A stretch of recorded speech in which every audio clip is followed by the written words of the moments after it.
Hello and welcome back to the Sentient Sock Puppets. You know something about me? I don't just like 3DS games. I know, right? In fact, I prefer older systems to newer ones. One of my favorites is the NES, Nintendo's revolutionary game system that came out in 1985. Nintendo changed a lot up by re-establishing the entire gaming market and making some of the greatest titles that have ever been made. With so many fantastic games on the system, it's really hard to pick what my favorites are. But I did it for you. So let's get to it. But keep in mind that this is my personal favorite list. You're not going to see any Mario or Mega Man games on here. While I can say objectively that they are better games than some of the things I have on here, I still prefer these games over those. So, if your opinion differs from mine, please leave me a comment. Alright, let's get started with number 10.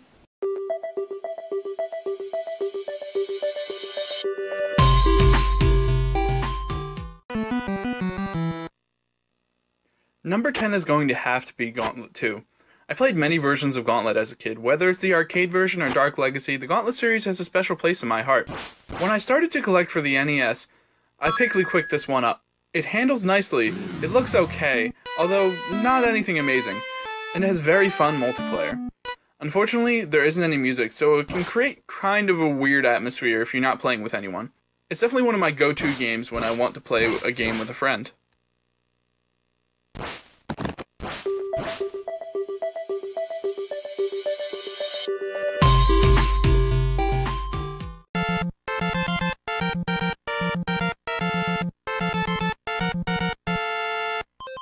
One of my favorite genres of games is the spaceship shooter, commonly referred to as shmups.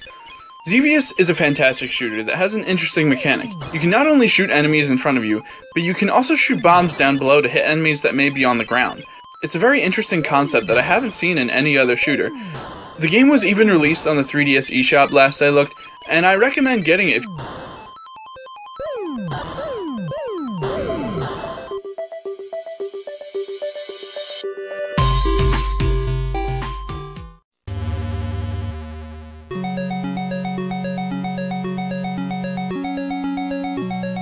Marble Madness is an interesting game where you control a marble and have to maneuver it to the end of the level.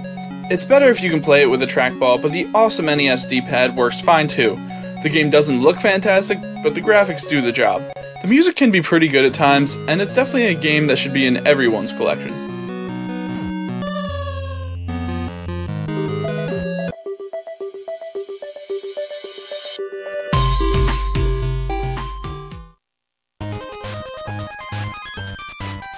Just listen to that music. Solar Jetman is a fantastic game. I absolutely love this game, and it's actually one of the only NES games that I have a boxed copy of. In fact, I have 2 copies of this game. You search for parts of a warship while exploring several alien worlds. You control a little ship that has some very cool gravity physics. You actually have to point in the opposite direction and thrust to slow it down, similar to asteroids. Even though I love this game so much, I couldn't justify putting it above some of the other games on this list. Like I said, it has great music, and it's definitely worth picking up.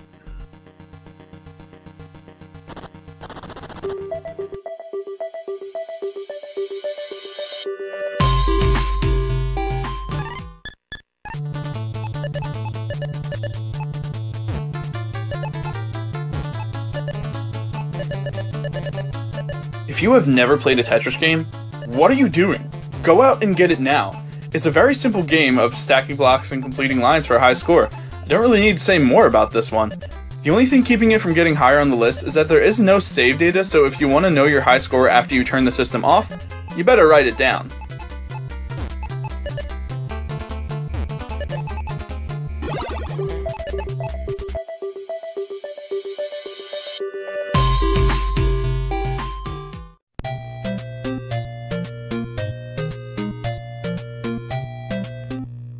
Star Tropics is actually a Nintendo first-party game. Ever wonder why you never heard of it? It had a sequel that killed off the series. It plays very similar to Legend of Zelda, and it's very difficult. It's really a shame we haven't seen more entries in this series. If I could have anyone in Smash Bros., it would be the main character from this, Mike Jones. It would be great to see this series revive through Smash, just like Kid Icarus was. If you like Nintendo, Legend of Zelda, and good games, this game's for you.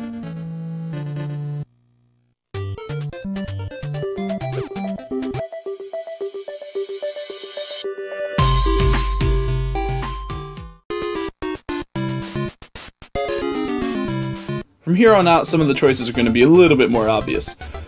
Duck Hunt had to be on this list. Unfortunately, while recording, my zapper wouldn't work, but I'm usually a crack shot. If you want to try this game out, Nintendo just released it on the Wii U Virtual Console. The game was another one I played heavily as a kid, and I'm glad to have it in my collection now. A copy of Duck Hunt / Mario Bros. Costs all of $2 to $5, so if you have an NES and don't have this game, you have no excuse. The zapper is fun to use, and the visuals are, in my opinion, some of the best on the NES.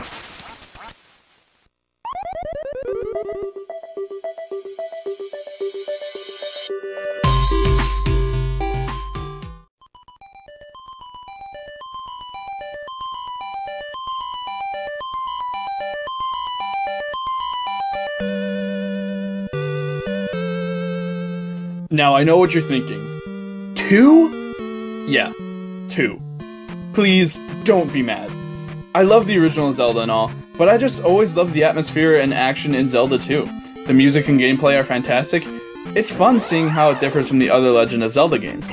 From side-scrolling, heavy RPG elements, and odd storytelling, it was just an interesting choice to follow up the original masterpiece that is Legend of Zelda.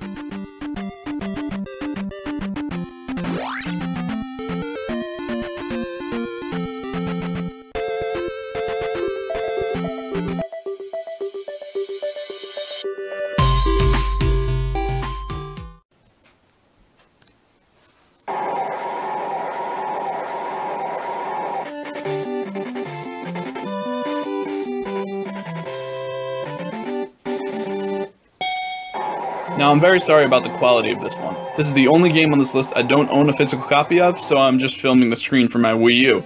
Punch-Out definitely deserves such a high spot on this list.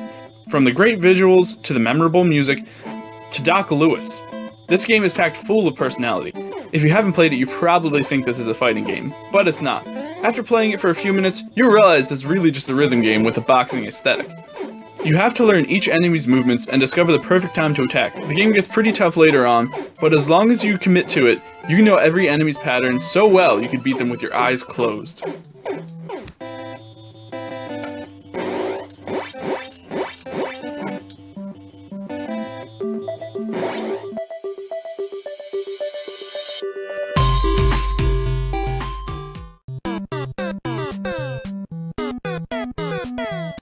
How can I even put into words how much I love this game? The music is great, the visuals are so colorful, and it handles perfectly. I could play this game for the rest of my life and I would be happy. You can play for best times, or just to beat the computer. And I can't even begin to say how good this feels.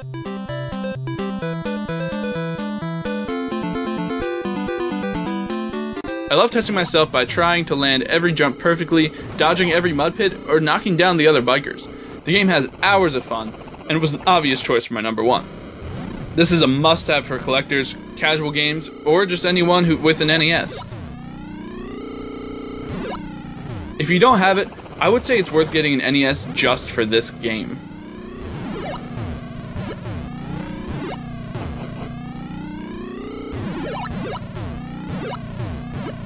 Thank you so much for watching. I hope you enjoyed learning a little bit more about me as a gamer.